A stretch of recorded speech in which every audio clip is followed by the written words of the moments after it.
আপনারা জানেন এই সর্বশেষ যে আন্দোলন, এটা কোন দলের আন্দোলন ছিল না, এটা ছিল বাংলাদেশের ইতিহাসে এমন এক আন্দোলন যেখানে হিন্দু, মুসলিম, বৌদ্ধ, খ্রিস্টান, ছাত্র, মাদ্রাসা ছাত্র, আলিয়া, কওমিয়া, ডানপন্থী, বামপন্থী কোনো ভেদাভেদ ছিল না, সব একাকার হয়ে ময়দানে অবতীর্ণ হয়েছিল। আপনারা জানেন, আমার মনে পড়েছে জেলখানায় বসে যেদিন শুনলাম হাসিনা পালিয়েছে। আলাম তারা কাইফা ফাআলা রাব্বুকা বিআসহাবিল ফিল, আল্লাহ বলছেন আপনি কি দেখেন নাই হাতি বাহিনীর সাথে আল্লাহ কি আচরণ করেছিলেন? হাতি বাহিনী হাসিনা নামাতে চেয়েছিল, সাজু আজান নামিয়ে দিয়েছিল। আল্লাহ বলছেন আলাম ইয়াজআল কাইদাহুম ফি তাদলিল, তার এই জঙ্গি জঙ্গি খেলার চক্রান্ত আল্লাহ কি ব্যর্থ করে দেন নাই? ওয়া আরসালা আলাইহিম তায়রান আবাবিল, আল্লাহ বলছেন আব্রাহাকে ধ্বংস করার জন্য ঝাঁকে ঝাঁকে পাখি পাঠিয়ে দিয়েছিলেন। তায়রান মানে পাখি, আবাবিল মানে ঝাঁকে ঝাঁকে, আমার দেশে বলা হয় আবাবিল পাখি। আমি তখন মনে করলাম এই প্রাইমারি স্কুলের ছাত্র, হাই স্কুলের ছাত্র, নাবালক শিশু পর্যন্ত যখন ময়দানে ঝাঁপিয়ে পড়েছে, এটা আল্লাহ দেওয়া সেই আবাবিল পাখি চলে এসেছে। হাসিনার কোনো ক্ষমতা ছিল না মোকাবেলা করার মতো। আমি ধন্যবাদ জানাই বাংলাদেশের সেনাবাহিনীকে সময় মতো পদক্ষেপ নেওয়ার জন্য, যে তারা কোন দলের আনুগত্য না করে বাংলাদেশের জনগণের পাশে দাঁড়িয়েছিল। আমি বাংলাদেশের পুলিশ ভাইদেরকে বলবো, আপনাদেরকে জোর করে ব্যবহার করেছে আমরা জানি, আপনাদের দোষ না। আমি সেজন্য আজকের এই মাধ্যমে সারা বাংলাদেশের মুসলিম অমুসলিম সমস্ত মানুষকে বলতে চাই, আপনারা কোনো ফাঁদে পা দিবেন না। এখন বড় কঠিন মুহূর্ত চলছে। আপনারা দেখেছেন ভারতের মিডিয়ায় প্রচার হচ্ছে বাংলাদেশে হিন্দুদের মন্দির জ্বালিয়ে দেওয়া হচ্ছে, হিন্দুর বাড়ি ঘরে আগুন লাগানো হচ্ছে, এই সমস্ত অপপ্রচার হচ্ছে। খবরদার, আমি আপনাদেরকে কঠোরভাবে বলছি, কোন হিন্দুর উপরে আক্রমণ যেন না হয়, কোন মন্দিরকে আগুন দিতে না পারে, সেজন্য আপনাদেরকে অতন্ত্র প্রহরে পাহাড় দিতে হবে ইনশাআল্লাহ। ভাইয়েরা আমার, আপনারা জানেন আমরা কোন বিশৃঙ্খলা পছন্দ করি না। আমরা চাই আল্লাহর নবী যেরকম ভাবে মক্কা বিজয়ের পরে যখন তার সামনে সাহাবায়ে কেরাম 10,000 উন্মুক্ত তরবারি নিয়ে বসে আছেন, একটা ইশারা করলে সব গর্দান গুলের যায় মক্কার কাফেরদের। মক্কার কাফেররাও এসে হাজির হয়েছে সামনে। আল্লাহর নবী জিজ্ঞেস করেছিলেন, ওহে মক্কার কাফেররা, তোমরাই তো সেই লোকগুলো যারা আমাকে হত্যা করার জন্য ঘেরাও করেছিলে, তোমরাই তো সেই লোকগুলো যারা আমার বিলালকে উত্তপ্ত রৌদ্রে শুয়ে রেখে নিচে আঙ্গার দিয়ে উপরে পাথর চাপা দিয়ে রেখেছিলে, তোমরাই সেই লোকগুলো যারা সুমাইয়া রাদিয়াল্লাহু তাআলা আনহাকে লজ্জাস্থানে বর্ষা দিয়ে আঘাত করে হত্যা করেছিলে, তোমরাই সেই লোকগুলো। আমি সে কথাই বলছি যা আমার ভাই ইউসুফ আলাইহিস সালাম বলেছিলেন তার ভাইদেরকে নাগালে পাওয়ার পরে। আল্লাহর নবী বললেন, লা তাসরিবা আলাইকুমুল ইয়াউম, আজকে তোমাদের বিরুদ্ধে আমাদের কোনো ক্ষোভ নাই, কোনো প্রতিশোধ নেওয়ার ইচ্ছে নেই।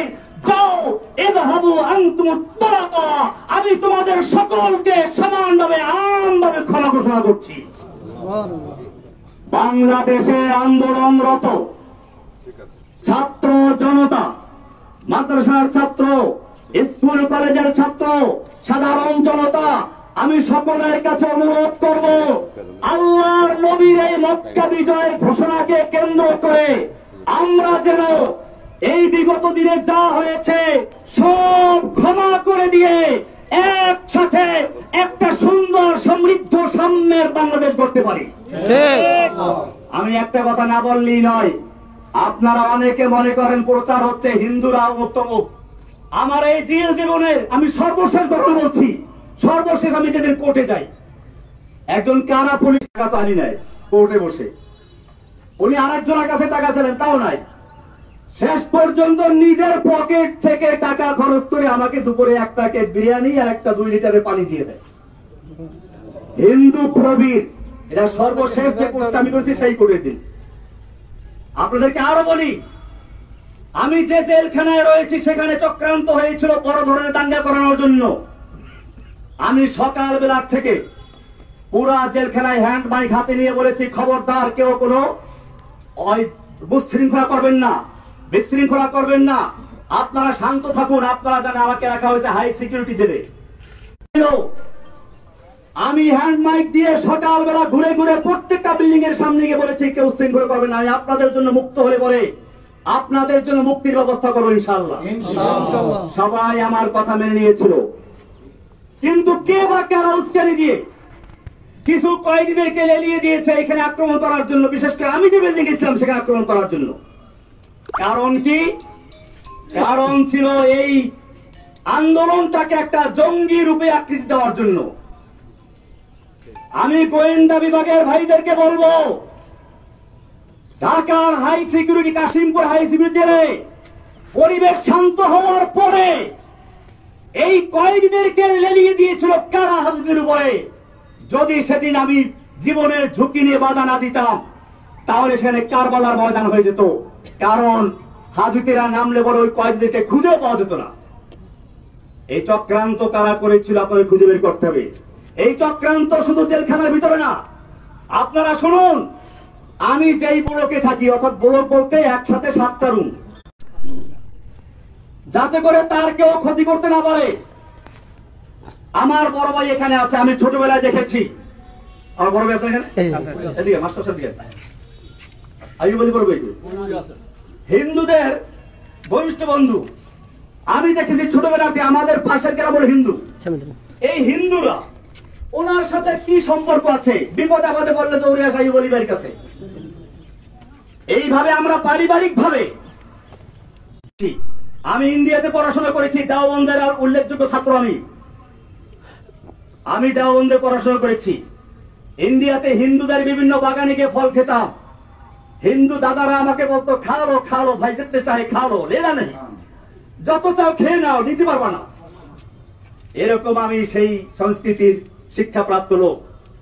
আমাকে হাসিনা সরকার তার ব্যক্তিগত আক্রোশের কারণে সারা বাংলাদেশে নয় সারা বিশ্বে আমাকে জঙ্গি বলে চিহ্নিত করে একেবারে প্রচার করেছে। আমি আপনাদেরকে, সাংবাদিক ভাইদেরকে বলতে চাই, বাংলাদেশে আমি যখন বরগুনা এসেছিলাম, গ্রেপ্তার বরগুনাতে হয়েছিলাম, আমি বরগুনার বড় মসজিদ, কেন্দ্রীয় মসজিদ সদরঘাট, এই সদরঘাট মসজিদের খতিব ছিলাম। শুক্রবার দিন, জুমার দিন, ঈদের মতো, লোকসভা মতো বরগুনার কোন লোকে বলতে পারবে আমি কোন জঙ্গি জঙ্গি কর্মকাণ্ডের সাথে জড়িত ছিলাম? তাহলে আমাকে কেন এই পরিচয় করানো হলো? কারা করিয়েছে? আল্লাহ তারা ছাড়ে না। ইন্না বাদশা রব্বিকা লাশাদীদ। যেই অহংকারী, যেই ফিরাউন, যেই দাজ্জাল কয়েকদিন আগেও বলেছিল হাসিনা পালায় না, সে ব্যক্তি পালিয়ে গেছে।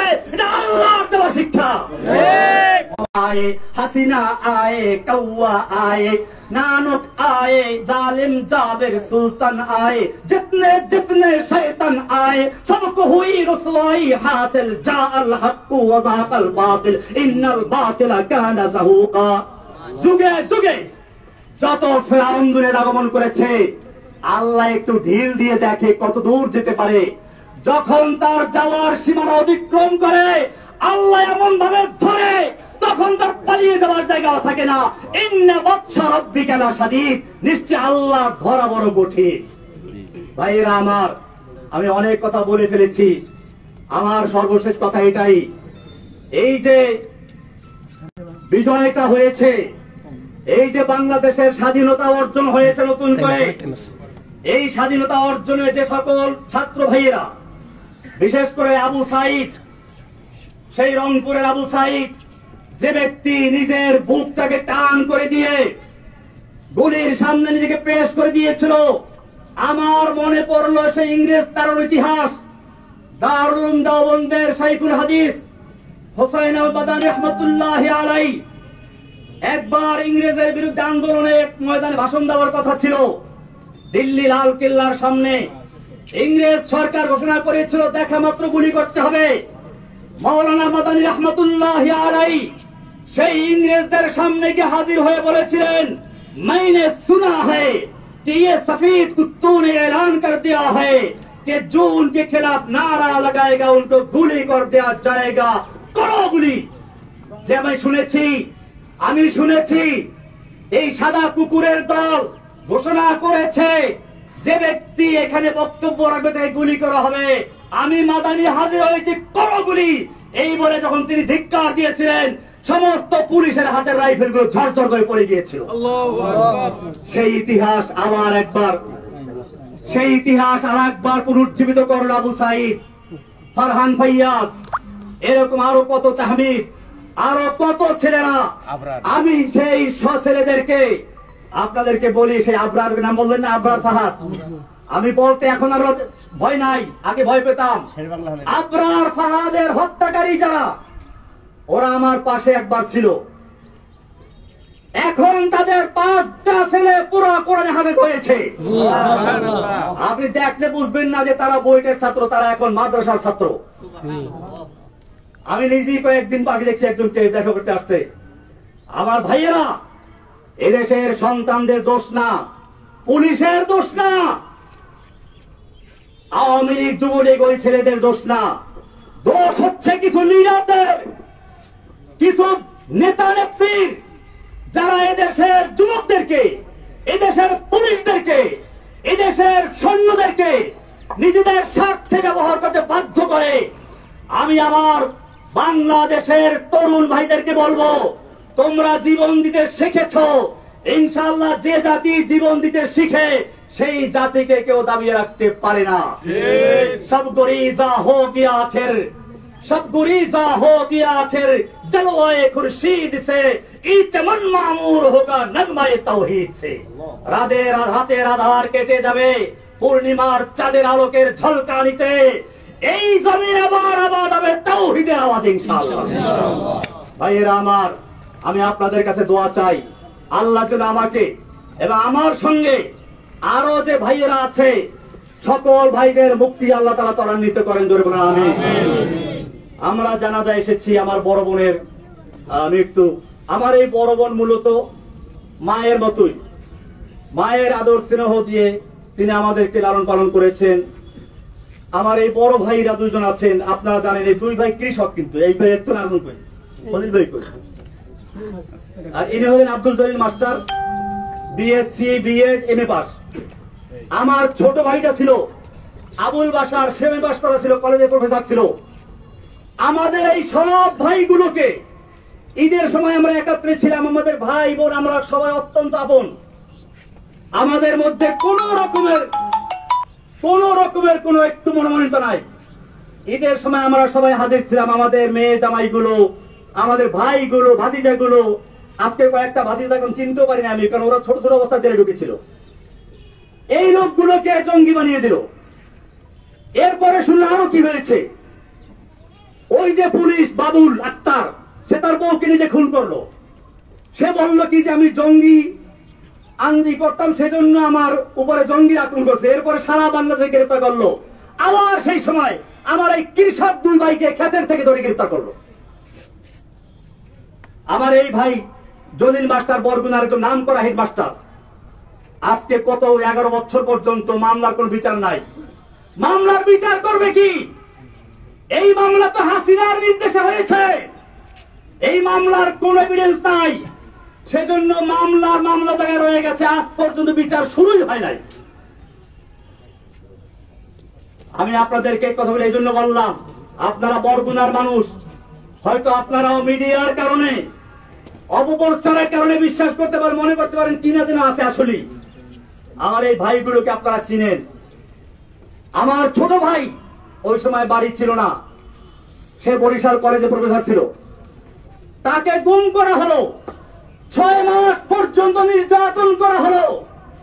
বলা হলো তুই খালি একটা কথা বল, জসিমউদ্দিন রহমানী আনসারুল্লাহ বাংলা টিমের প্রধান, তাহলে তোকে ছেড়ে দিব। আমার ছোট ভাই চরম নির্যাতনের শিকার হয়েছে। আমি যখন তাকে জেলে দিল, দেখলাম যে হাঁটতে পারে না একটা যুবক, টকবগে যুবক, কি হাস্যোজ্জ্বল হাসি খুশি একটা ছেলে। কিন্তু সে হাঁটতে পারছে না, এবং কিছুদিন পরে সে আল্লাহর রাস্তায় মারা গেল, শহীদ হয়ে গেছে। ভাইরা আমার, কি অপরাধ ছিল সে আবুল বাশারের, কি অপরাধ ছিল জলিল মাস্টারের, কি অপরাধ ছিল কি শাহ আইয়ুব খলিলের, কি অপরাধ ছিল সেই ছোট ছোট বাচ্চা, তো ওই যে ছেলেগুলো সব জেলে ছিল। এখন আমার সামনে সব বড়গুলো বড় হয়ে গেছে, হাতি যারা আমি চিনিও না লেখে, এই যে এটা জেলে ছিল, এ সিএনবি মসজিদের ইমাম, এ একটা জেলে ছিল। এরকম মানে এখন বড় হয়ে গেছে, আপনি দেখছেন, তখন এরা ছোট ছোট বাচ্চা ছিল, এই বাচ্চাগুলোকে ধরে জেলে ঢুকিয়েছে। বিচার কি হবে না? হবে। আল্লাহর কি আদালত নাই? আল্লাহ তাআলা সব দেখেন, সব শুনেন। তিনি একটু ঢিল দিয়ে দেখেন, তোমাকে এই দেড় যুগ পর্যন্ত ঢিল দিয়েছিল, এরপরে তোমাকে এমন ধরে ধরেছে তোমার দরবেশ বাবা দাড়ি কামাইয়া মারতে পারে নাই। দেখেন নাই দরবেশ বাবারে? এই দরবেশ বাবা ইসলামকে ভালোবাসে, কিন্তু আজকে সে বাঁচার জন্য দাড়ি কামাইয়া বাঁচতে পারে না। আমি বলতে চাই, এখন থেকে সামনের দিকে আমরা যেন ঐক্যবদ্ধ ভাবে একটা সমৃদ্ধশালী, সাম্য, ভ্রাতৃত্বপূর্ণ একটি বাংলাদেশ গড়তে পারি, সেজন্য আমরা একতাবদ্ধ হয়ে চলবো ইনশাআল্লাহ। কোন রকম বিশৃঙ্খলা আমরা করব না। কোন হিন্দুদের মন্দিরে অথবা বাসাবাড়িকে আক্রমণ করতে না পারে সেদিকে আমরা খেয়াল রাখবো। আমার এই বার্তাগুলো আপনারা সারা বাংলাদেশে পৌঁছে দিন। আল্লাহ তাআলা যেন আমাদেরকে সকলকে একটা সুন্দর, সুখী, সমৃদ্ধশালী বাংলাদেশ গড়ার তৌফিক দান করেন, আমিন। আর কথা বলবেন? কে বলবেন? আমরা জানাজা নামাজ শুরু করে রাখুনি। জানাজা নামাজের নিয়ম হচ্ছে কাতার সোজা করে দাঁড়াবেন, নিয়ত করবেন। জানাজা মহিলার জানাজা, আমার বড় বোন, ওনার মহিলার জানাজা। আবুল বাশার ছেলে, আচ্ছা মাশাআল্লাহ। দেখেন আমার ছোট ভাই আবুল বাশার কথা বললাম, এদিকে আসো। এক বাচ্চা অবস্থা দেখছিলাম, আমাকে বাসার সর্বশেষ বলেছিল যে আমার ছেলেটাকে আপনি দেখে রাখবেন, আলেম হতে পারে যেন, কিন্তু আমি তাকে আলেম বানা আমি নিতেই পারি নাই। আল্লাহ তোমাকে কবুল করুন, আমিন। আল্লাহ তাআলা ওর জন্য দোয়া করবেন। আমার ছোট ভাই আবুল বাশার রহমাতুল্লাহি আলাইহি, তার অত্যন্ত আদরের সন্তান, সে আল্লাহর রাস্তায় জীবন দিয়েছে, সত্য বদল থেকে যে তবু বাতিলের সামনে মাথা নত করে নাই। সে প্রমাণ করেছে সালাতের ইতিহাস, বাতিল সে দবনে ওয়ালে নেহি হ্যায় আসমা হাম, সৌ বার কর চুকা হ্যায় তু ইমতিহা হামারা। বাতিলের সামনে মাথা নত করতে পারি না। মর্দে মোমিন বাতিল সে হরগিজ খৌফ খা सकता नहीं, सर झुका सकता नहीं, सर कटा सकता है, सर कटा सकता है लेकिन सर झुका सकता नहीं। ভাইয়েরা আমার, আমি কথা বলতে গেলে অনেক কথা নিছিলাম, অনেক কথা, আমি আর কথা বাড়াতে চাই না। জানাজা নামাজ শুরু করতেছি।